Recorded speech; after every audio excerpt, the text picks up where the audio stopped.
Nah, cuma berpikir tentang materi, jangan mandek. Jangan cuma berhenti dengan apa yang kelihatan. Materi itu sebagaimana semua hal yang ada di dunia ini berubah. Dia bukan sesuatu yang stagnan. Oleh karena itu perlu dipahami juga proses perubahan itu. Nah, untuk bisa memahami proses perubahan harus paham hukum yang namanya dialektika. Jadi dasarnya materi, cuma materi itu bukan sesuatu yang sendirian dan tunggal, tapi berinteraksi dan membentuk sesuatu yang baru. Itu namanya dialektika. Contohnya Islam masuk ke Jawa, dia ketemu dengan mode hidup gaya Jawa. Lahirlah Islam Jawa, itu dialektika. Visi keislaman ketemu gaya hidup Jawa, lahirnya Islam Jawa, kan gitu. Itu dialektika. Kalian misalnya dulu ngaji pertama ke sini mungkin pakai kaos oblong, pakai celana pendek. Begitu lihat lu yang lain kok pakai kopiah, pakai sarung, pakai itu. Wah, itu kan dialektika. Alternatifnya kan dua, besok nggak ngaji lagi atau besok kalau ngaji kamu pakai sarung. Itu dialektika. Karena ada yang lain dan yang lain itu mempengaruhimu, kamu merespon secara berbeda, lahir sesuatu yang baru. Itu kan dialektika. Apapun yang kita lakukan dan terjadi sesuatu yang real di sekeliling kita, itu sifatnya dialektis. Dulu waktu presidennya A, gayanya dia begini. Sekarang presidennya B, gayanya dia begitu. Itu dialektika, kamu nggak usah kaget. Nggak usah bilang, oh nggak konsisten. Loh memang yang dihadapi dua hal yang berbeda. Dan itu manusiawi. Kalau realitas ya sunnatullah memang begitu. Itu namanya dialektika. Yang Jawa mungkin hidup di Jakarta berapa tahun itu ngomongnya mesti sudah lu gue. Teman-teman yang dari luar Jawa mungkin kuliah di Jogja 2-3 tahun, sekarang sudah mulai kosakatanya beberapa pakai bahasa Jawa. Itu dialektika meskipun lidahnya masih lidah luar Jawa. Sehingga intonasinya jadi khas. Nah, itu dialektika. Jawa juga enggak, luar juga enggak. Sesuatu yang baru itu sintesis. Hasil dialektika. Jadi itu materialisme miliknya Marx, dialektika miliknya Hegel. Meskipun dalam gagasan sosialisme dua-duanya hidup. Dialektika dimasukkan oleh Tan Malaka biar orang Indonesia sadar perubahan. Biar orang Indonesia mengerti bahwa realitas itu dinamis. Dia tidak statis. Apapun yang datang saling berpengaruh. Kalau bahasanya di Tan Malaka, perbincangan antar materi saling mempengaruhi. Kadang sifatnya bertentangan, kadang sifatnya saling mendukung, kadang hari ini sama, besok waktunya berubah jadi berubah, macam-macam. Itulah dialektika. Kita hari ini mungkin beda loh sama kita besok pagi. Kenapa? Ada dialektika dengan lingkungan sekeliling kita. Realitas yang dihadapi berubah, kita juga mungkin berubah. Nah, itu namanya dialektika. Oke. Ya kalau di Tan Malaka misalnya mencontohkan sejarahnya Rusia. Ini sebenarnya sejarah hampir seluruh dunia. Dunia itu kan awal-awal itu model sosial itu kan modelnya kecenderungannya monarki, kerajaan-kerajaan, imperium-imperium ada di mana-mana. Setelah era kerajaan-kerajaan lahir era feudalisme. Feudalisme ini era ketika orang-orang kaya, orang-orang bangsawan menguasai dunia di Jepang, di Indonesia dan seterusnya. Setelah itu era kapitalis. Era kapitalis ini lahirnya negara secara umum. negara bangsa lahir seiring era kapitalis. Setelah itu ramalannya kayak bacaannya Tan Malaka melihat Rusia, lahir era sosialis. Dan nantinya pasti akan muncul masyarakat komunis. Nah itu kenapa kok bisa berubah-berubah gini? Karena ada perbincangan antar materi yang sifatnya dialektika. Buruh ditindas, ini kan dialektis. Dialektika antara yang menindas dan yang ditindas. Melahirkan fenomena baru, revolusi proletar. Ini kan dialektis. Sekarang kebalikannya, orang yang miskin, yang proletar, yang tertindas memimpin. Akhirnya apa? Balik dia menindas yang dulunya menindas dia. Lahir fase diktator proletariat, kan begitu. Diktator proletariat itu orang tertindas sekarang ganti menindas. Pada saatnya diktatoriat ini akan berhenti sendiri. Ketika mulai sadar orang, oh iya ya dulu saya ditindas susah, sekarang balas dendamnya selesai, kita sama-sama manusia, lahirlah masyarakat tanpa kelas. Itu nanti yang dikenal sebagai komunis. Oke. Ya harusnya yang mengkritik komunisme, yang tidak setuju komunisme harus belajar tentang apa itu komunisme dulu, baru tidak setuju. Saya bilang jangan berhenti di stigma. Boleh kok tidak setuju. Kalau Indonesia mungkin setengah harus. Tapi harus ngerti duduk persoalannya. Kenapa kok tidak cocok untuk Indonesia? Atau tidak cocok di banyak negara. Hari ini kan komunisme dapat dikatakan bangkrut sebagai sistem pemerintahan di mana-mana. Kalau sosialisme masih ada geliatnya di beberapa negara, misalnya yang sudah mengkombinasikan dengan sistem yang lain seperti sosialisme demokrat dan yang sejenis itu.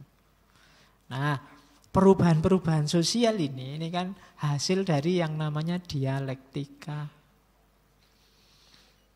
Perbincangan antar materi, peristiwa dengan peristiwa itu dialektika, memicu perubahan. Jadi itulah cirinya manusia. Jadi jangan dimarahi kalau ada temenmu, pacarmu, kamu kok berubah enggak kayak yang dulu. Loh aku kan dialektis.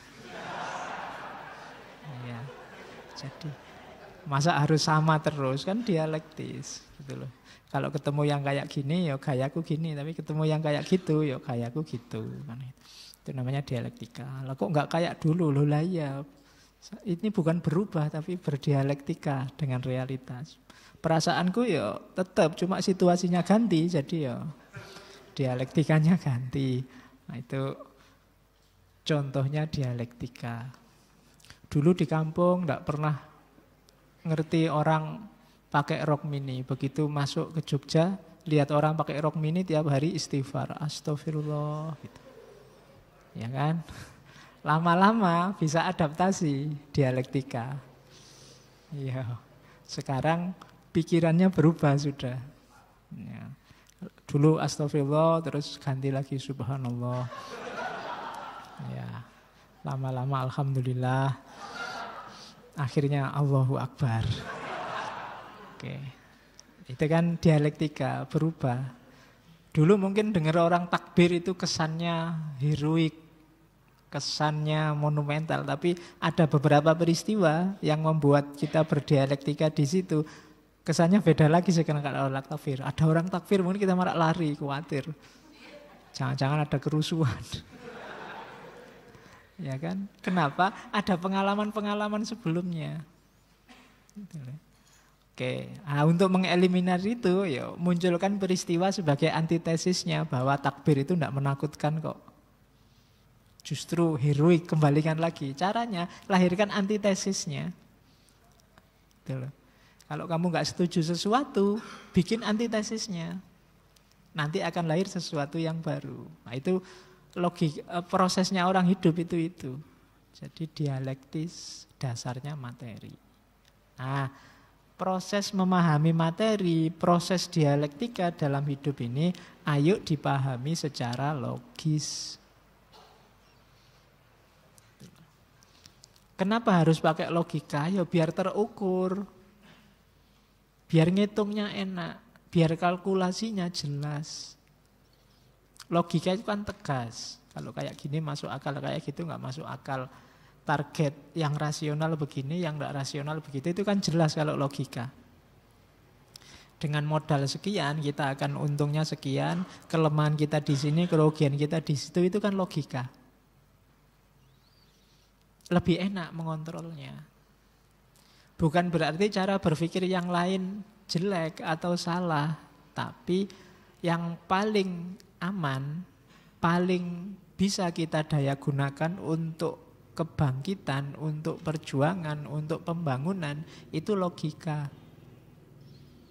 Pakai insting, ya mungkin bisa, tapi berat. Sudahlah Pak, saya nunggu wangsit saja kapan lahir, kapan moodnya keluar ya saya susah. Mending kamu rancang sendiri. Saya pokoknya tiap jam sekian mau melakukan ini, pingin hasil ini jelas. Ngukurnya lebih gampang. Bukan berarti yang insting tadi salah. Kalau insting, kalau intuisi, kalau itu susah. Tapi kalau akal, kalau logika lebih mudah mengontrolnya. Sudahlah Pak, saya pasrahkan semua pada Allah. Kalau nanti dapat hidayah ya terbuka, kalau enggak ya sudah. Oh itu susah. Tapi kalau kita rancang sendiri, saya akan berusaha Pak biar dapat hidayah, caranya A, B, C, D. Itu logis. Nah, maunya Tan Malaka, orang-orang Indonesia ini kalau ingin merdeka, sukses, ayo berpikir menggunakan logika. Yang masuk akal sajalah. Nah itu. Jadi jangan terlalu terpaku pada hal-hal yang tidak masuk akal. Meskipun yang tidak masuk akal mungkin sekali-sekali akan terjadi. Kalau di Tan Malaka hukum Tuhan, hukum Allah, sunnatullah. Saya sering bilang hidup ini yang kita pedomani sunnatullah ini. Bahwa sewaktu-waktu Tuhan, sewaktu-waktu Allah intervensi, itu kalau di Islam namanya kudratullah. Itu ya, tapi jangan dipedomani. Biar aja ya kita berdoa semoga Allah intervensi yang bagus-bagus dalam hidup kita. Jangan dipedomani di awal. Alah Pak saya tidak belajar, kalau takdirnya lulus ya lulus. Kalau enggak ya enggak. Lah itu enggak bisa. Logika sunnatullahnya kalau ingin lulus belajar. Bahwa kamu belajar kok enggak lulus-lulus, itu takdirnya Allah berarti sudah. Intervensinya Allah kan begitu. Jadi jangan pedomani yang kudratullah ini. Kamu loncat dari amplas paling atas itu yakinilah pasti tewas. Enggak usah dicoba. Yakin tewas itu sunnatullahnya memang begitu. Bahwa kamu mungkin ada momen apa terpaksa loncat dari sana, mungkin dikejar-kejar orang apa-apa, dan tidak tewas, itu kudratullah. Mungkin Allah intervensi, tiba-tiba ada truk yang bawa spring bed banyak, terus kamu jos gitu. Jadinya enggak tewas, itu Allah intervensi. Gitu loh. Jadi jangan mengandalkan pasrah. Pedomannya sunnatullah. Sunnatullah itu dasarnya logika. Isinya materi, prosesnya namanya dialektika. Itu yang diinginkan oleh Tan Malaka. Ya, kalau ingin merdeka jangan diem saja. Jangan pasrah saja. Bangkitlah. Berpikir yang rasional. Pahami realitas sekelilingmu. Pahami proses-proses yang terjadi di dalamnya. Itulah materialisme, dialektika, logika. Oke, terus. Nah, visinya Tan Malaka itu visi kerakyatan. Kalau Soekarno pakai istilah marhain, kalau Tan Malaka pakai istilah murba. Ya. Murba itu artinya rakyat jelata. Ini istilah dari Raden Ngabei Purbacaraka yang sempat ketemu sama Tan Malaka. Jadi mereka ngobrol terus ketemulah kalau rakyat jelata itu ada istilah murba, dan istilah ini dipakai oleh Tan Malaka. Istilah ini ada di dibabat-babat, diserat-serat, dicerita-cerita, termasuk cerita zaman Ken Arok, zaman Singosari itu ada istilah murba. Jadi kaum murba. Meskipun nanti ketika dia jadi partai, murba itu dianggap sebagai singkatan dari musyawarah rakyat banyak. Partai murba. Cuma nanti Tan Malaka ini tidak lama, paling sekitar 3 bulan setelah partai ini berdiri, Tan Malakanya sudah tewas. Nanti dihidupkan oleh teman-temannya, termasuk Iwa Kusuma Sumantri, Khairul Saleh, termasuk mantan wakil presiden Adam Malik, itu berasal dari partai Murba. Dan ya enggak terlalu sukses sebagai partai. Terakhir dulu tahun 2009 waktu dibuka lagi multipartai, juga dicoba didirikan lagi tapi tidak nyampe karena electoral threshold-nya sudah banyak turun. Tapi sebagai ideologi dia menjadi bibit nanti dari sosialisme, nasionalisme Indonesia. Jadi ini mirip dengan gagasan marhainismenya Soekarno. Jadi ingin rakyat Indonesia sejahtera seluruhnya.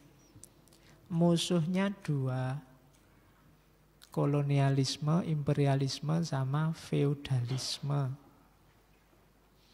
Oke, jadi visinya itu kerakyatan. Ingin rakyat Indonesia makmur sejahtera. Terus, nah itu tadi visinya. Kemudian sistem yang ditawarkan. Tan Malaka mengkritik model pemerintahan yang mengandalkan trias politika. Eksekutif, legislatif, yudikatif.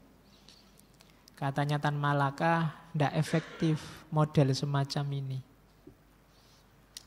Jadi kalau ada eksekutif, legislatif, yudikatif, yang menang tetap eksekutif.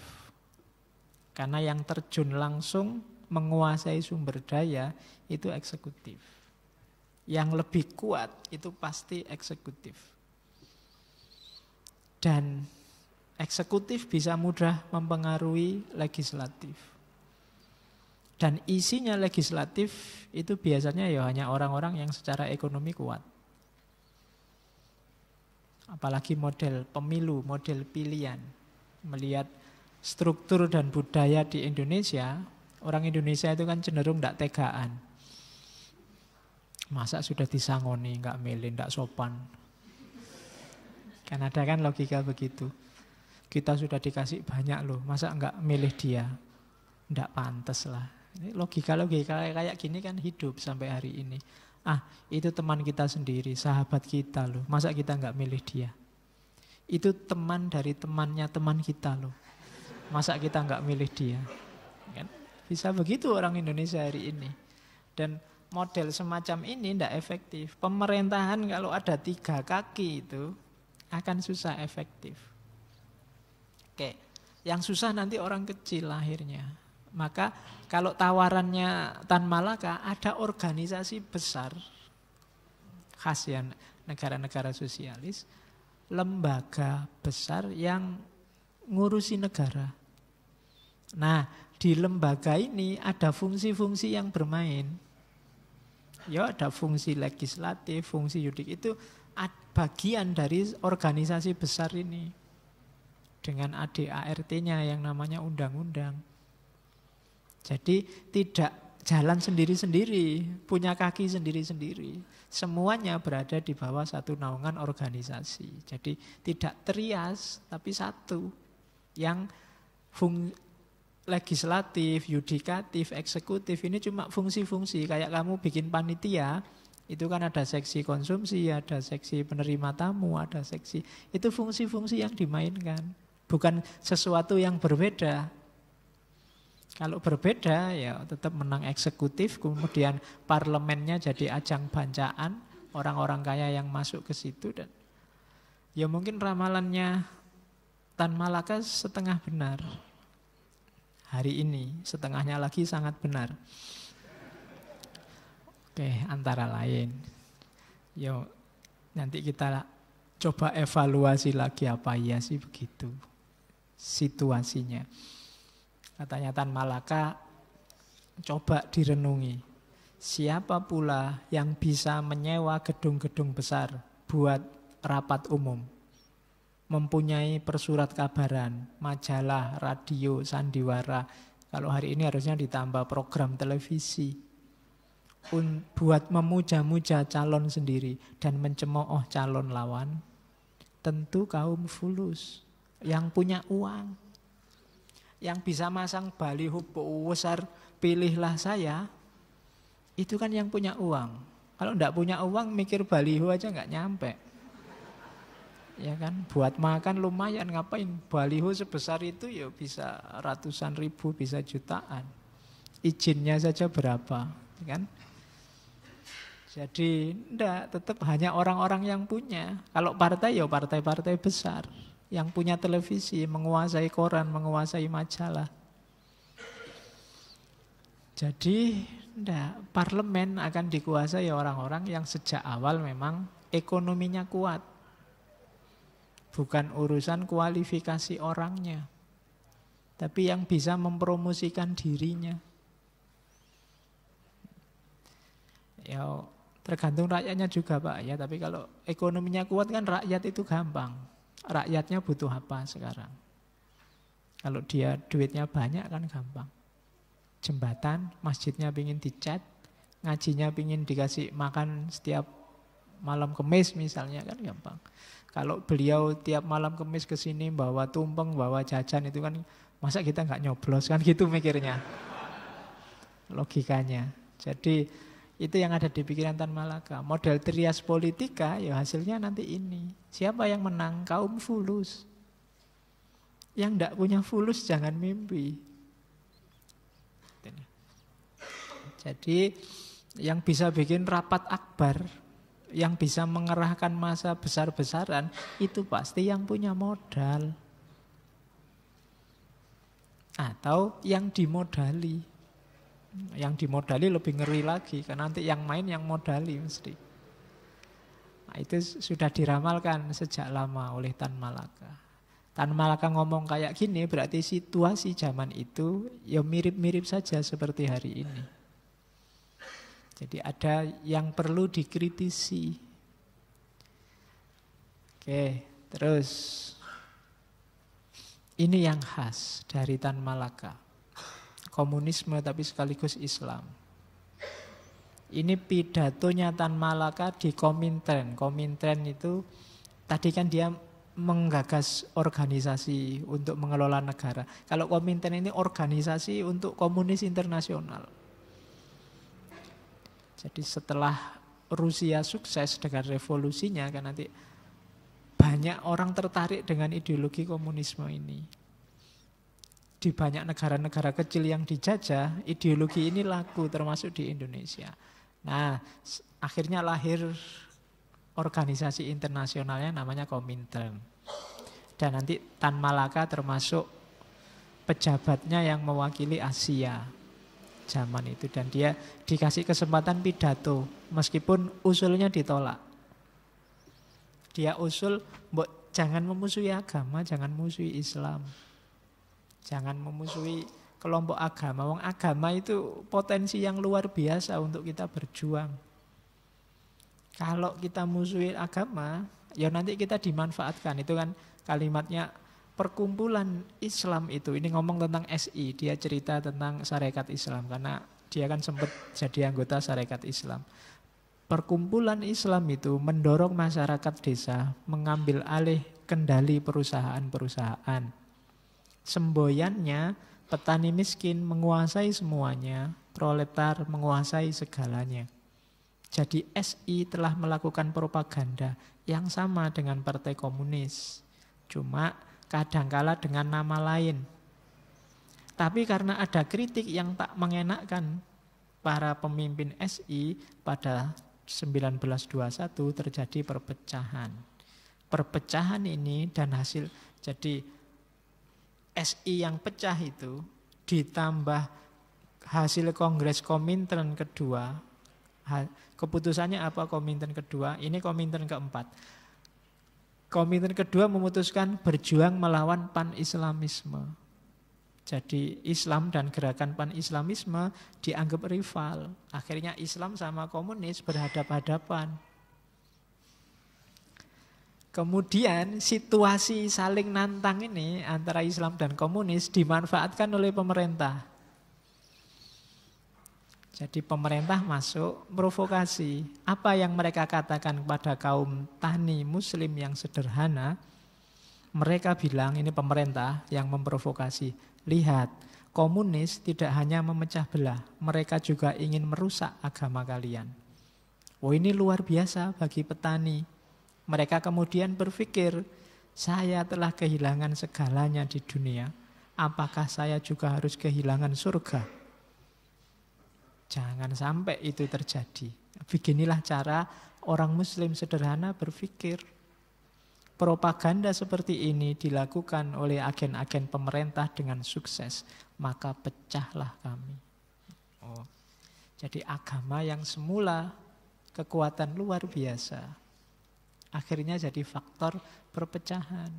Kenapa? Karena ketidakkompakan. Maunya Tan Malaka ini di sidang Komintern itu, mbok kita rangkul semua, wong cita-citanya sama. Tapi kok malah Komintern punya program melawan pan-islamisme. Akhirnya kalau kita saling musuhan, ya yang punya kepentingan, punya keuntungan masuk. Pemerintah provokasi. Hati-hati sama orang komunis, dia anti Tuhan. Nanti agamamu rusak.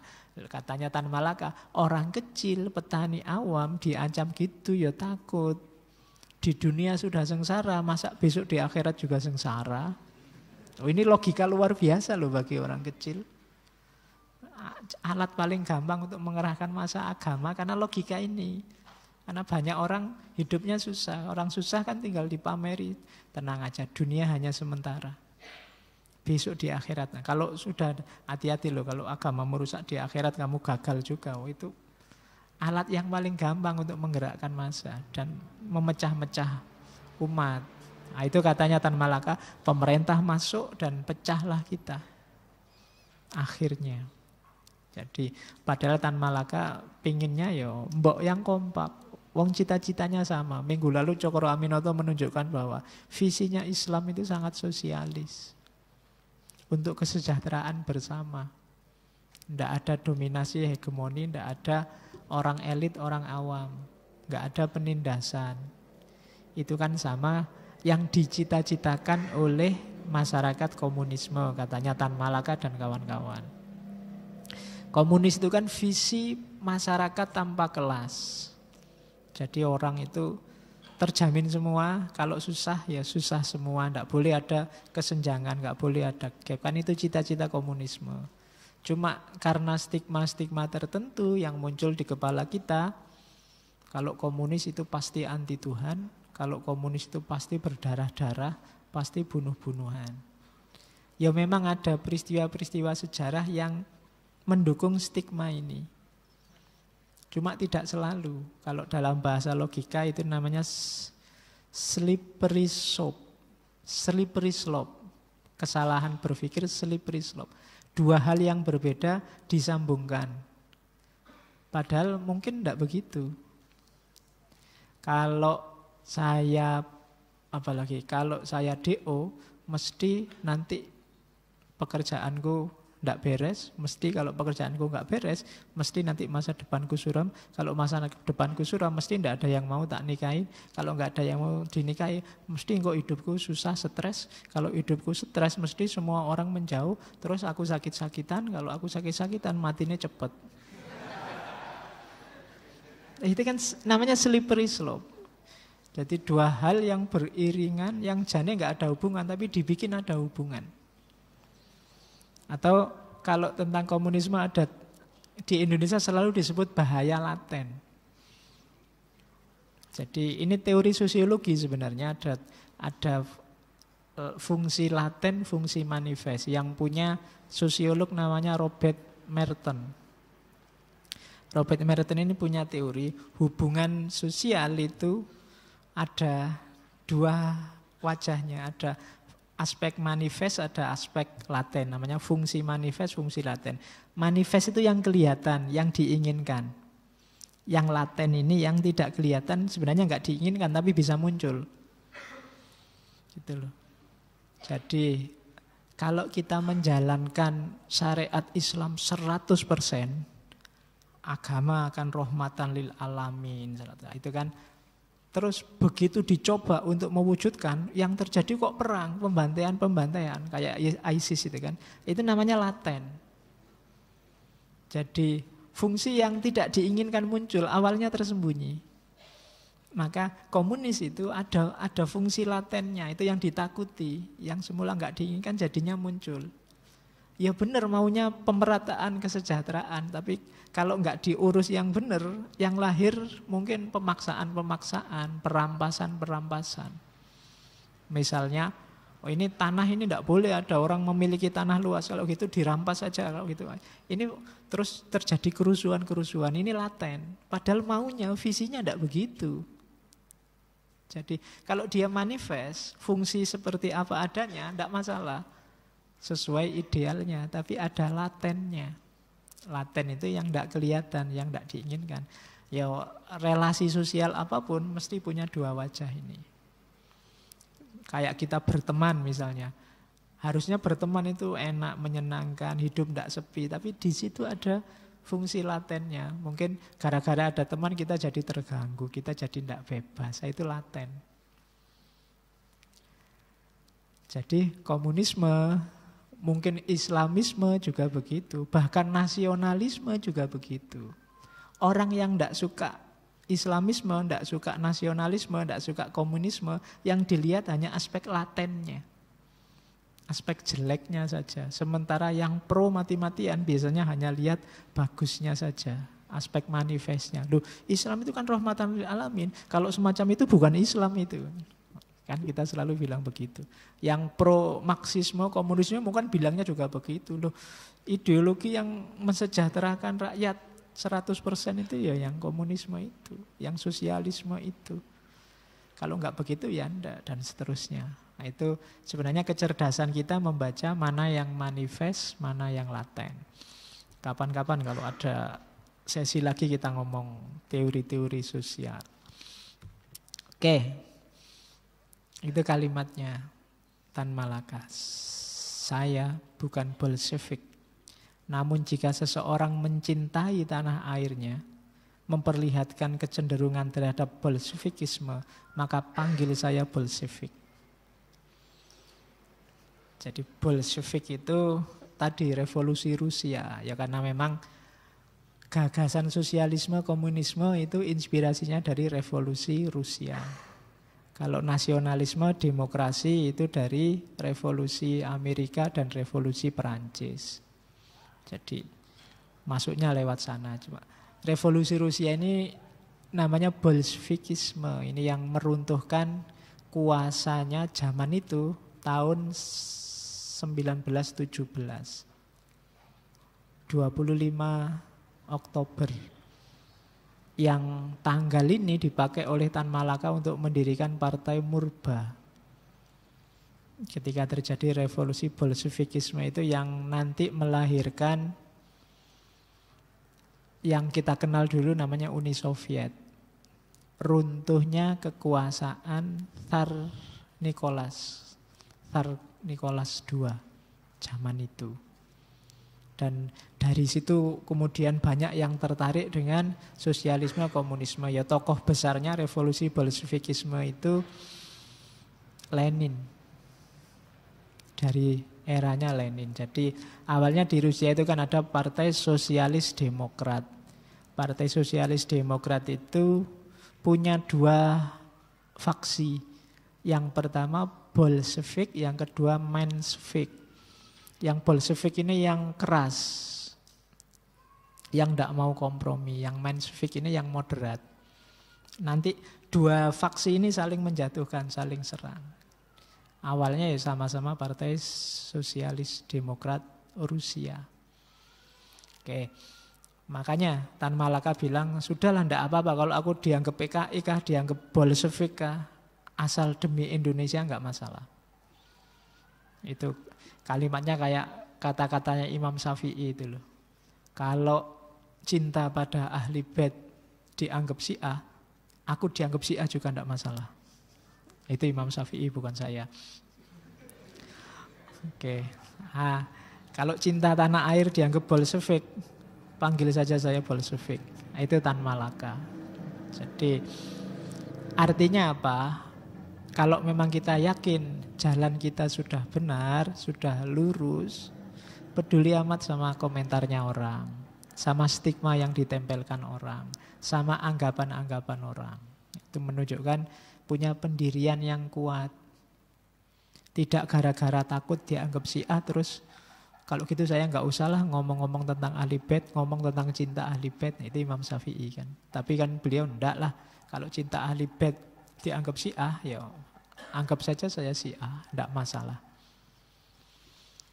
Oke. Ya dalam banyak hal kalau kita punya prinsip kuat, boleh pakai logika semacam ini. Kalau titik-titik dianggap titik-titik, ya anggap saja saya titik-titik. Titik-titiknya kamu isi sendiri. Oke, terus nah ini diantara visi upaya Tan Malaka untuk Indonesia. Jadi setelah dia mengembara kemana-mana dan Indonesia merdeka, dia pulang. Pulangnya Tan Malaka ke Indonesia jangan dibayangkan, dibandingkan dengan pulangnya Soekarno dari pengasingan. Jauh. Tan Malaka pulangnya sendiri, nggak ada yang peduli, nggak ada yang kenal, nggak ada yang sambutan besar-besaran. Kalau Soekarno pulang kan yang menyambut luar biasa zaman itu. Cuma Tan Malaka ini bukan ingin melawan Soekarno. Soekarno juga sahabatnya, temannya. Banyak kebijakan-kebijakannya Soekarno yang dia tidak setuju. Khususnya kebijakan-kebijakan perundingan, apalagi zaman kabinetnya Syahrir. Syahrir ini temannya, sama-sama Sultan. Satu daerah asalnya. Cuma caranya jauh. Syahrir ini politisi, intelektual, geraknya tidak revolusioner bagi Tan Malaka, kesuwen. Apa kesuwen itu bahasa Indonesia? Kelamaan, bolak-balik diplomasi dialog, kesuwen. Ini sudah untup-untup, apa untup-untup itu sudah. Mumpung orang semangat, mumpung orang bergairah, bergelora, ya bolak-balik rundingan aja. Kapan kita merdeka beneran ini? Wong sudah proklamasi kok masih dibuat mainan sama orang-orang luar. Kan itu yang dibikin Tan Malaka sumpek itu kan. Akhirnya dia bikin gerakan sendiri. Itu nanti yang jadi awal dia mulai diincar. Termasuk oleh pemerintah. Dia bikin tahun 46 kelompok namanya Persatuan Perjuangan. Dia dengan gagasannya sendiri membentuk kelompok, dibentuk di Purwokerto tahun 46. Organisasi-organisasi dihubungi semua. Siapa yang mau bikin gerakan baru untuk Indonesia yang baru. Dan zaman itu berhasil mengumpulkan 141 aliran politik, organisasi politik. Laskar, Masumi ikut, PNI ikut. Karena memang orang sudah mulai tidak sabar lihat diplomasi pemerintah yang bertele-tele. Akhirnya tanggal 15-16 Januari 46 bikin namanya minimum program. Target minimal. Yang pertama berunding dengan tujuan pengakuan kemerdekaan 100%. Jadi setelah kita proklamasi itu kok kayak tidak ada bedanya ya. Sudah merdeka dengan belum merdeka. Ini masih ribut. Sekutu yang mau balik lagi, Belanda yang mau balik lagi, Jepang yang dipulangkan, ada yang tawanan mau dirampas. Lah katanya kita sudah merdeka. kok masih banyak yang ngerecoki, kita nggak bisa ngurusi negara kita sendiri. Kita teriak ke luar negeri, Indonesia sudah merdeka loh. Orang luar paling, oh ya selamat ya. Tapi nggak ada yang berubah di dalam. Apa-apanya masih diatur, masih disetir. Itu maka visinya merdeka 100%. Jangan ada yang ngatur-ngatur kita lagi. Wong namanya aja merdeka. Itu usulan pertama dari minimum program. Dan ini termasuk yang disetujui oleh Jenderal Sudirman. Yang kedua, pemerintahan rakyat. Jadi pemerintahan yang sesuai dengan kemauan rakyat.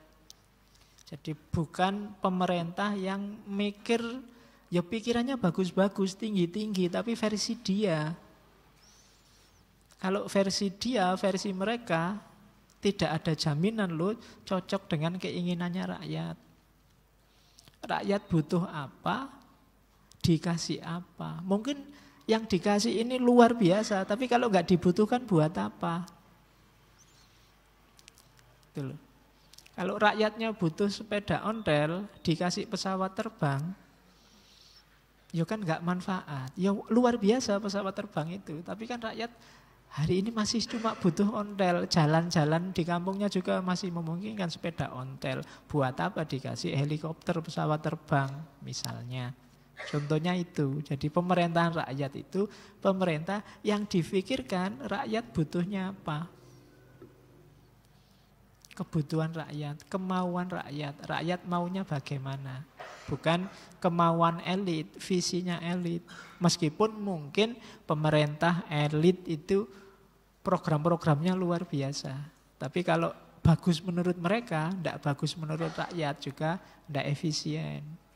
Jadi yang pertama-tama harus dengarkan suaranya rakyat. Oke. Idealnya suaranya rakyat itu diwakili oleh wakil rakyat. Idealnya begitu. Cuma kadang-kadang ideal itu tidak sesuai dengan kenyataan. Ya diterima saja. Salahmu dhewe. Wong yang milih wakil rakyat juga rakyat toh.